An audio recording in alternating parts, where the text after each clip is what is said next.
Hello, chefs. Good evening. We are back again. I'm Isaiah, the young Jedi chef, here with the Dragon Warrior chef, German Lam, and the Phoenix Warrior chef, Noreen. We will be your host for today's podcast. You are listening to a unique podcast where we will discuss tough yet real topics that need to be heard in the industry. In this podcast, you will hear the truth, real, raw, and unfiltered. Today, we have the honor of having the general manager of the Mayfair Supper Club, Christopher Mellon, with us to talk about building a strong team. I'm excited to get started and jump right in. So without further ado, I'll let the star of our show, our guest, Chris, introduce himself. Chris? Hello, everyone. I'm Christopher. It's nice to meet you all. Yeah, I'm currently working at the Bellagio Resort at the Mayfair Supper Club as general manager. I started about 4 months ago. Before that, I was at Le Cirque. And yeah, so I'm happy to be here.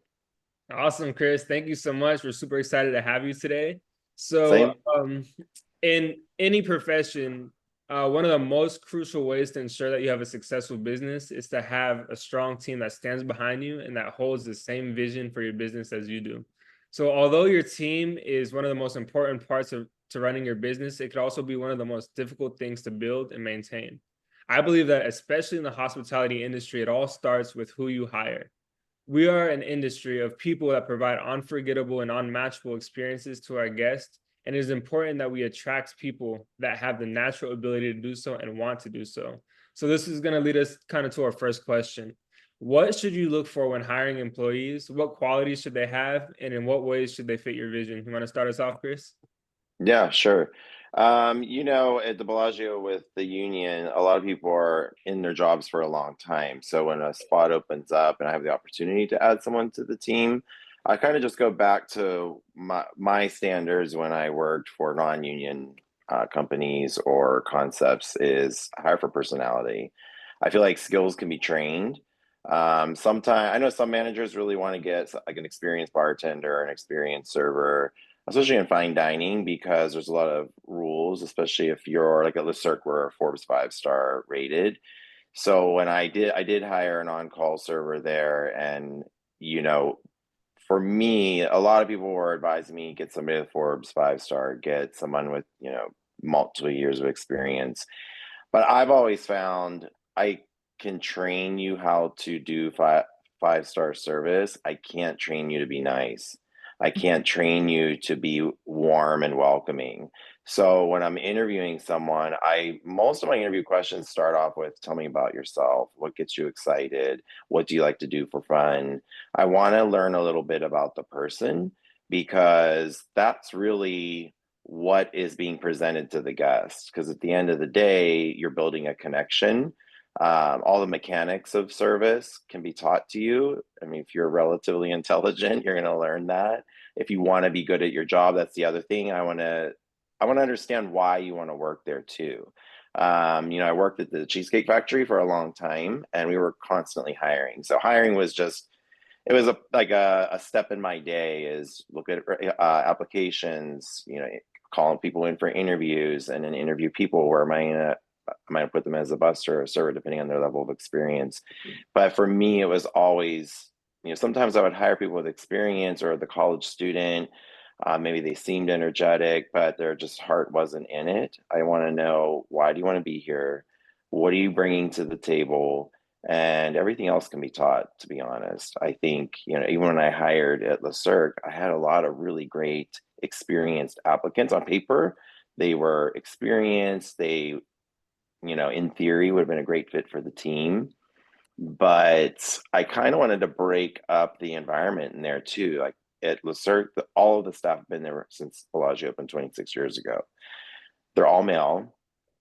And for me, I wanted to bring in diversity to the team. I really wanted a feminine presence. So any lady applicants were like at the top of my list to interview. And then just going from there, the personality. And I hired a fantastic server. She was great. She had maybe a year of 5-star experience, but it was, to me, it was enough. She understood what Forbes wanted. She understood the steps of service.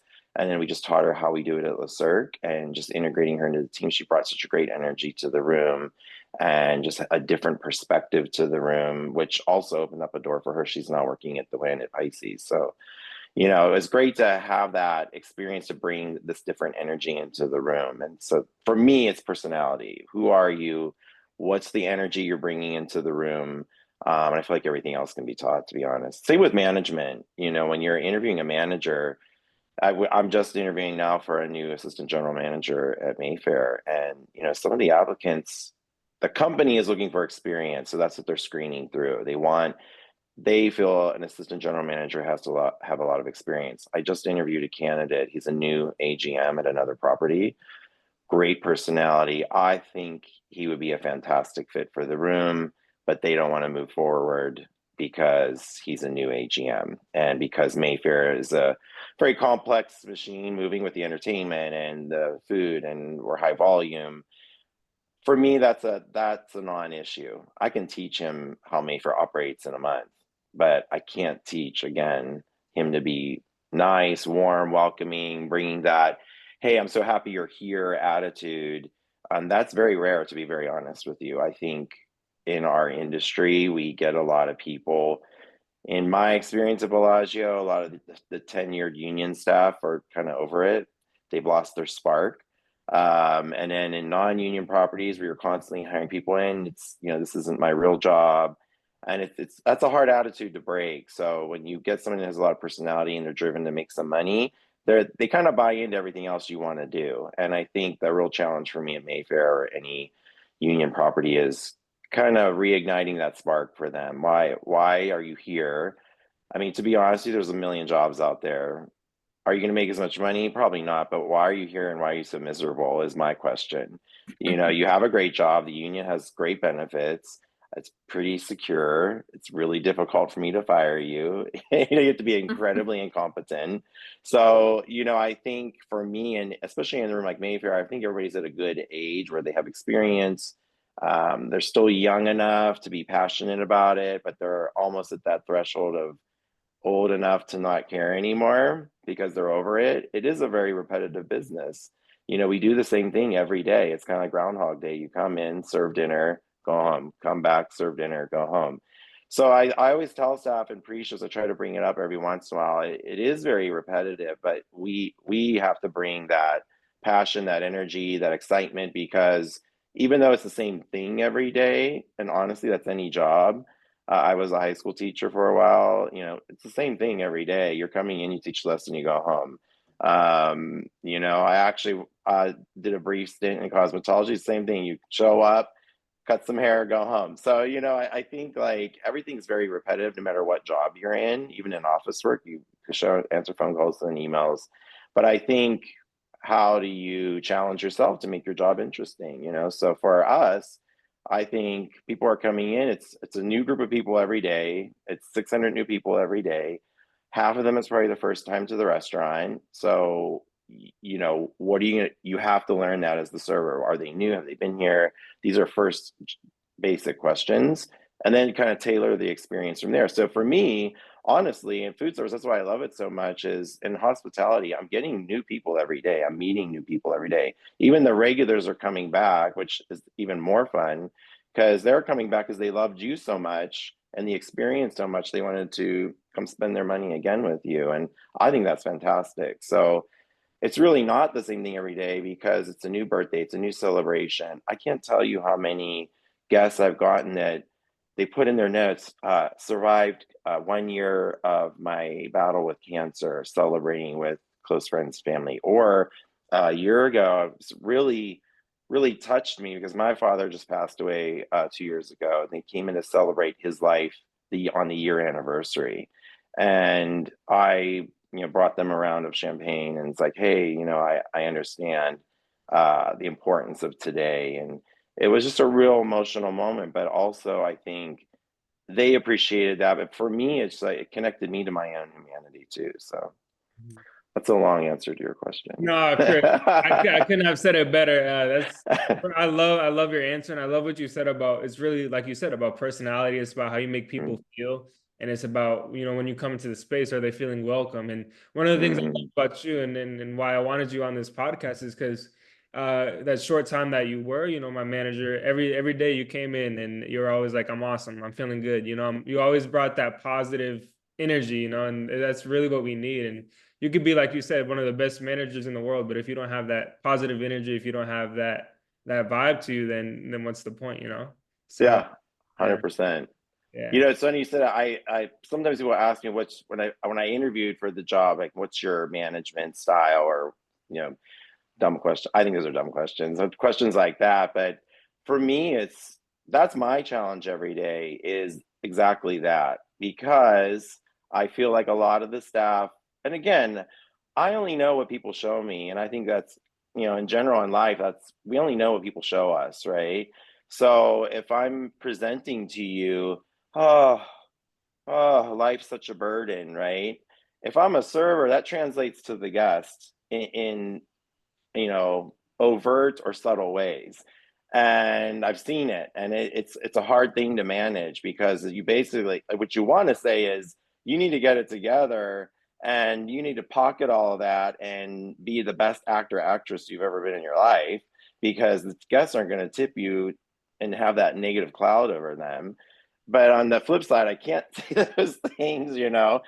But I want to find different ways to inspire them. And for me, what I found is, when I brought my own things that were going on in my life to work, it's not helpful to me or anyone else. So being a leader in the room, and I'm very big on self-improvement. I'm always trying to find ways to be a better person, a better manager. I'm always reading articles on LinkedIn or whatever I find on the internet. I follow a lot of different things on Instagram, either if it's, you know, positive thinking or just even the restaurant industry. I get excited about new things in the industry and think, how can I incorporate that into, you know, a restaurant like Mayfair? But at the core of it all is exactly that, Isaiah, is, for me, is walking in every day. I'm great. I'm fantastic. And I forget what influencer I listen to, but it's like the power of the words, right? Like they say, you know, like witchcraft, you cast a spell, right? Because you're spelling, you're speaking, you're basically manifesting things into life, right? So I'm a big believer in manifestation. You know, I was living in San Francisco 4 years ago. I mean, I was working for Starbucks. I was a store manager. I liked the job. I lived in the city. I love San Francisco.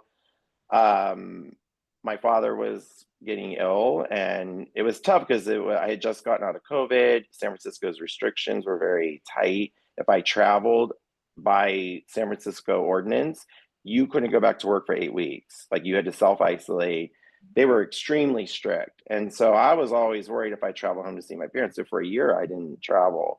And then my father had gotten really ill. And then you know, my mom had asked me what I consider coming to Vegas to work here, and blah blah. But I had been in California for almost 15 years, and to me it was home. And you know, it was a hard decision for me to make, because I'm not a huge fan of Vegas. But I put myself, you know, I'm like, but you know what? At the end of the day, it's life.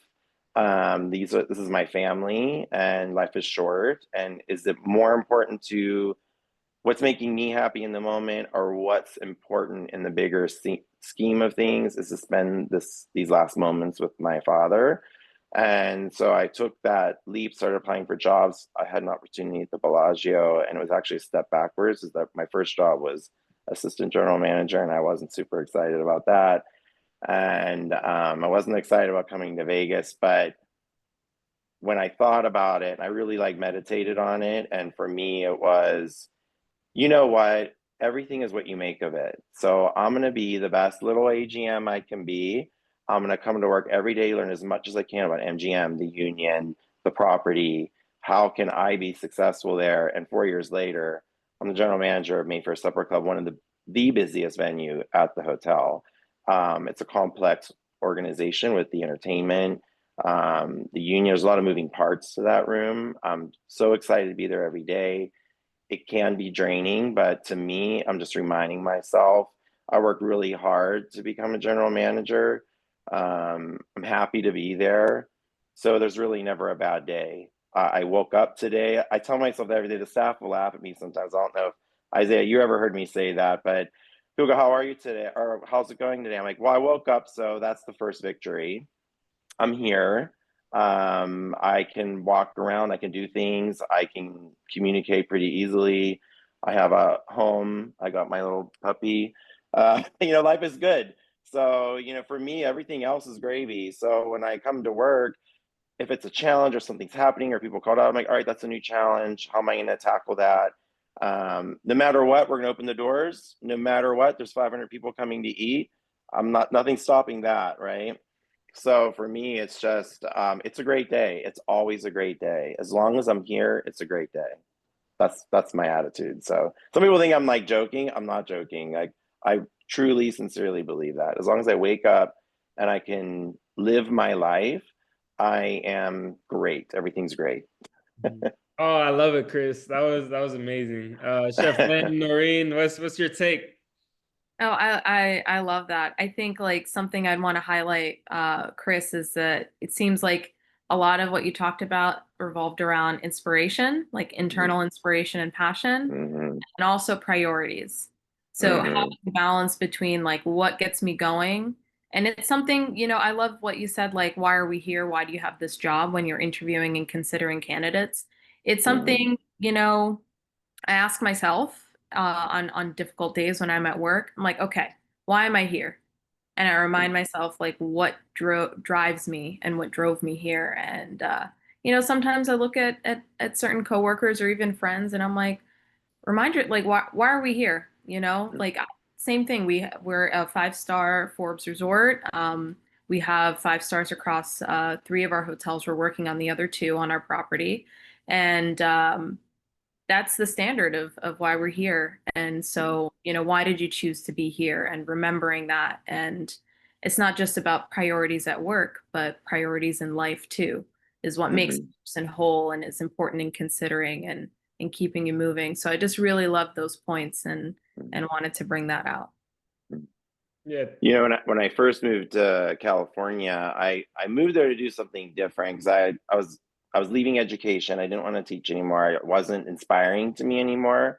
Mm, I was in the classroom that I transitioned. We called it TOSA, Teacher on Special Assignment.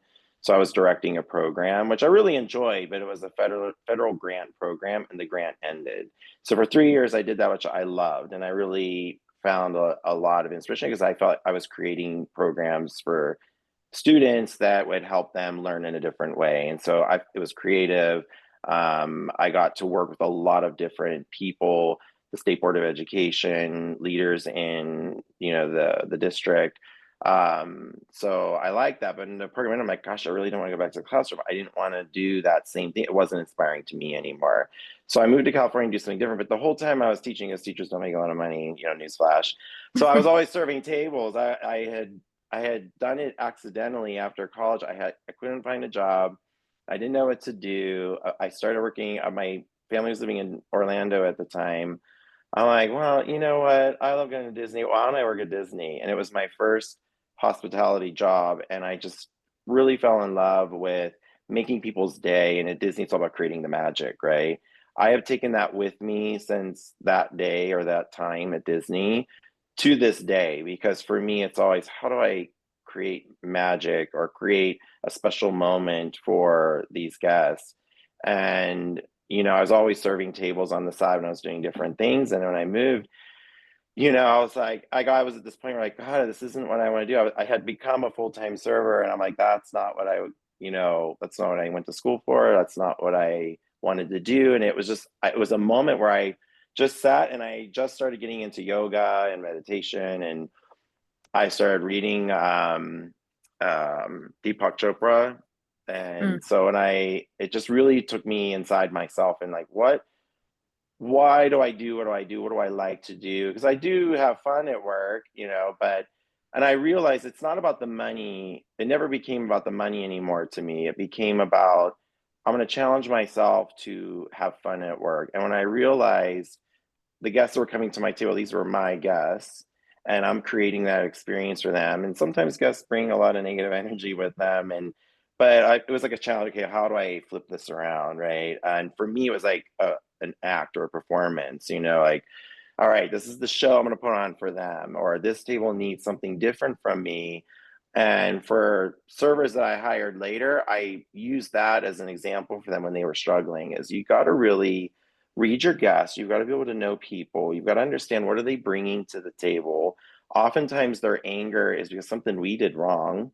And so how do I flip it and make it right? And I think when you can do that, 90% of the time, good servers don't need a manager to intervene because they know how to flip the script. Sometimes things are way out of, you can't comp the meal or whatever. But I think when you learn that it's never about the money, and I think that's true in anything, like if you like what you're doing, and that's what I discovered in hospitality, I grew to love it even more, and the money kind of came after. So the more I enjoyed showing up to work as a server than the bartender.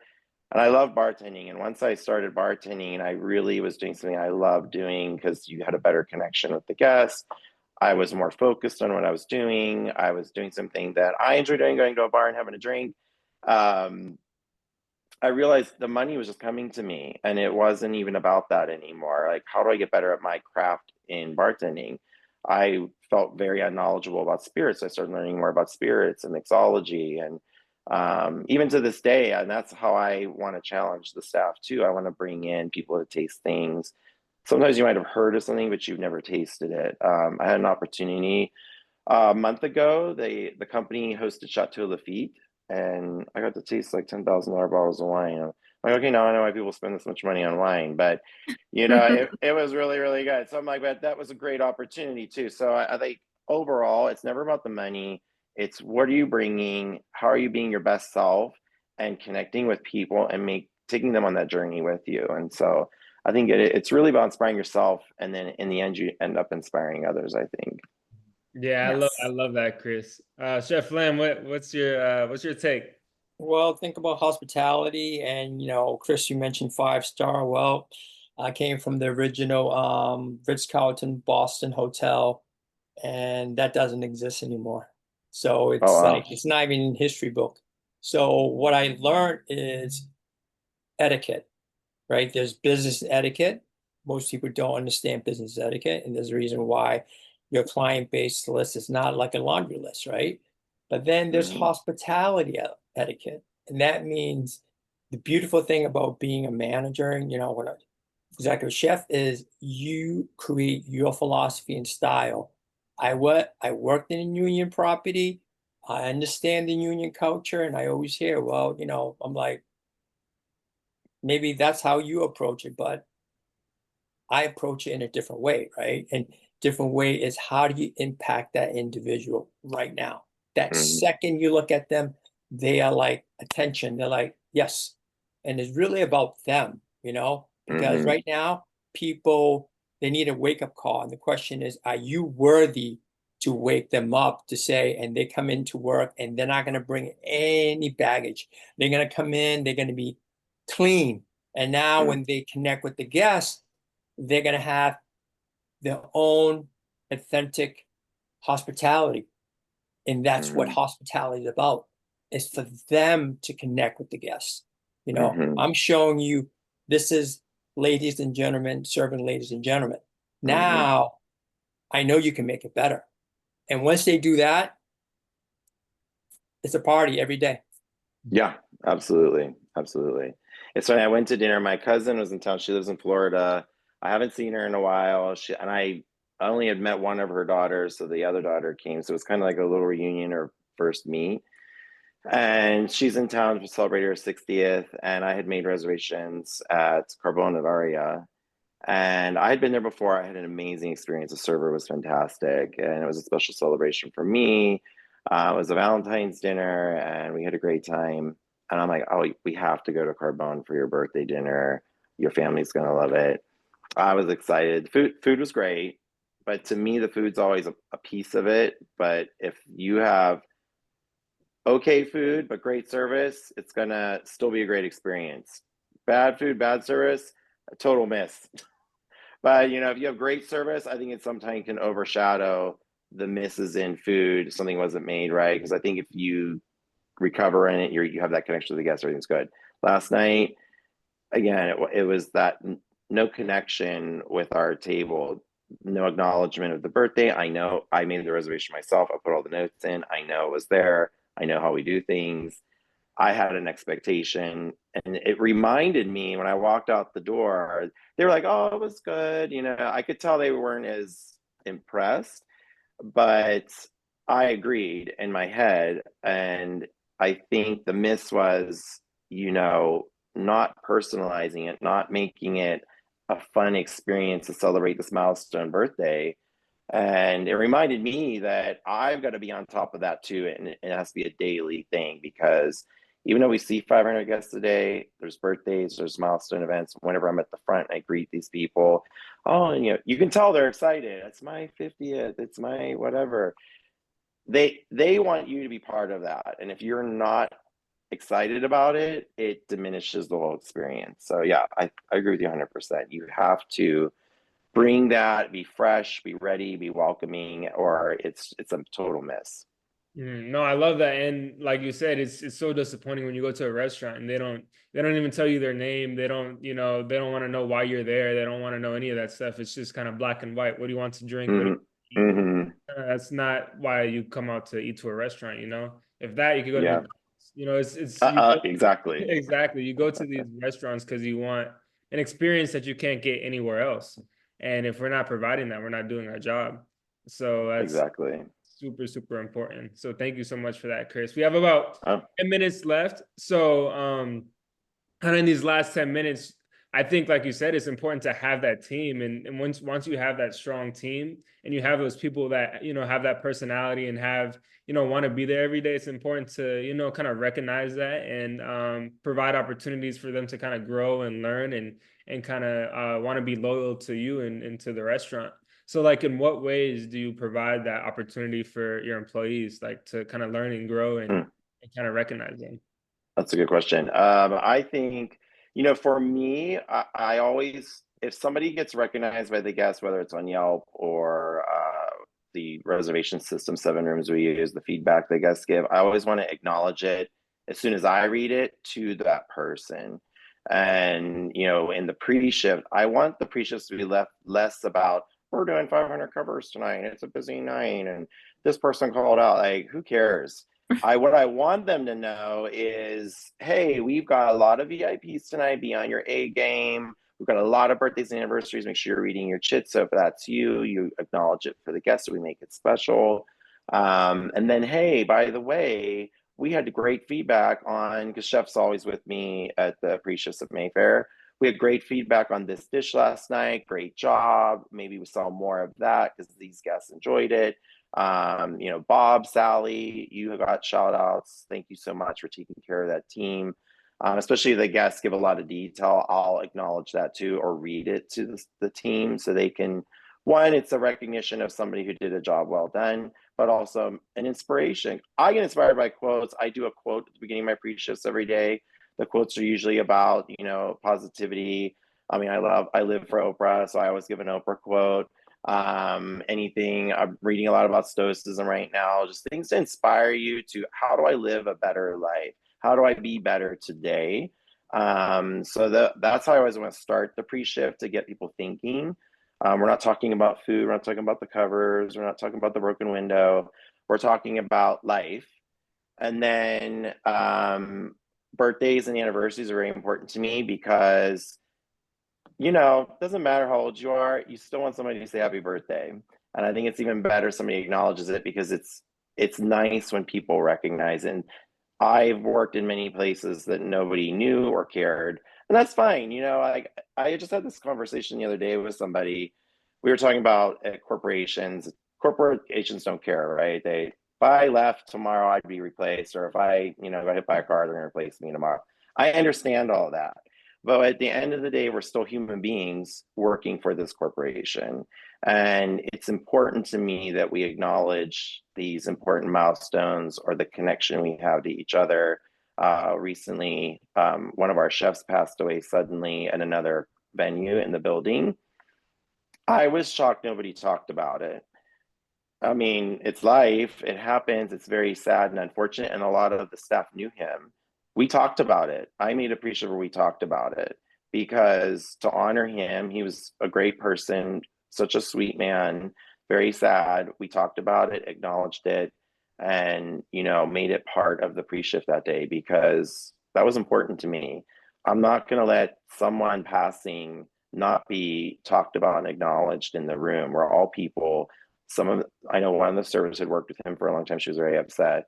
So like, and I think that helped her kind of get through that shock of, oh my gosh, I can't believe this happened. And so that's really important to me, you know, that the pre-shifts are like that, and that we always humanize everything, that we're all people. We all have to be together on this journey, and let's make it as good as we can. Wow, that was inspiring. That was amazing. Chef Lam, Noreen, I'll let you take your spin on it.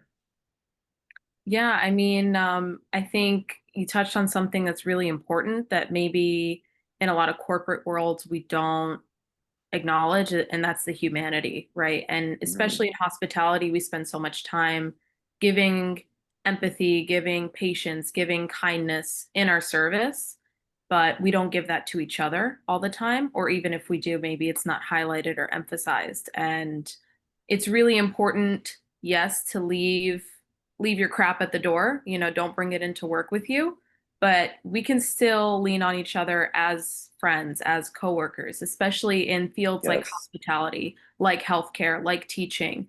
We spend a lot of time together and we go through a lot of difficult days at work. And it's okay to just, you know, hey, I'm not feeling that great today. I'm just letting you know, just give me a little extra patience. Or, you know, noticing, hey, I notice you're not at 100% today. Is there anything I can do to help you? Or, you know, can I do something for you? You want to talk about it? You want a distraction? It's okay to bring humanity, and it just makes you stronger as a team. 100%. You It know each does. other's strengths and weaknesses, and that only makes you better, makes your job better, and everything works more smoothly. So I love that you brought that up. Yeah, you remind me of something that happened when I first came into the room. There's a team member there. I'm not the best performer. I acknowledge that. But in fairness, when the other managers were telling me about this person, and they like to call out a lot and all this stuff, right? Did anybody ever talk to him and figure out why?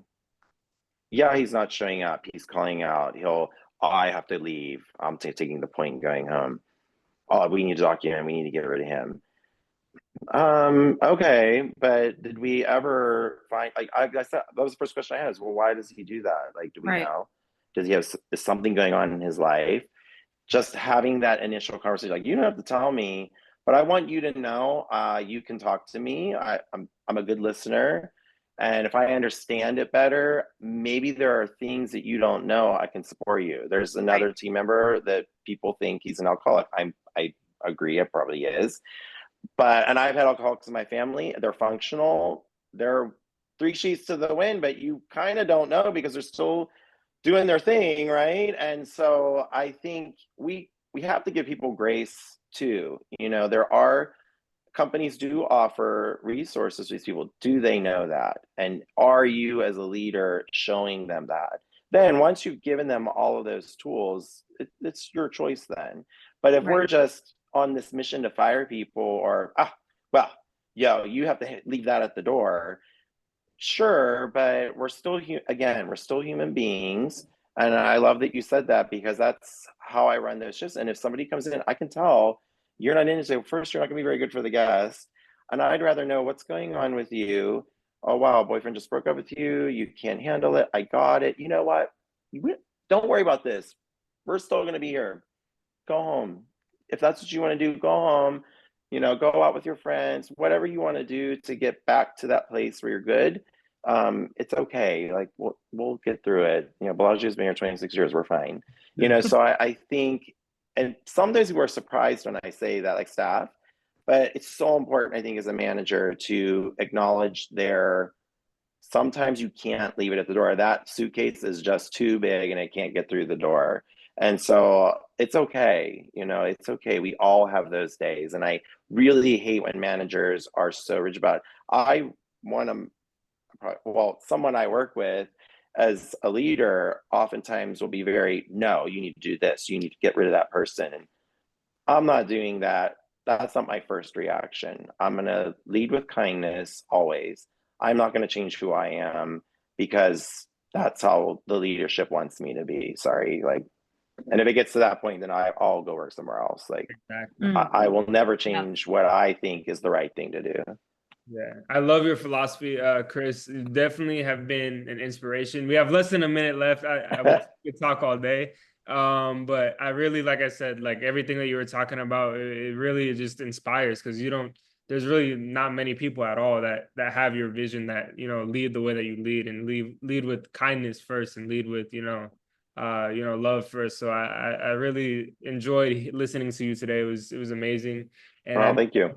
yeah, I know that not only the people listening, but the people that are, impacted by those people will also be affected by this podcast. So thank you so much for, being here today. It really means a lot. Chef Lam, 30 seconds, finishing thoughts. Hospitality in America, hospitality in Europe, Asia, Middle East, Latin America, they are different. So one thing that I realized here, it's a different hospitality service.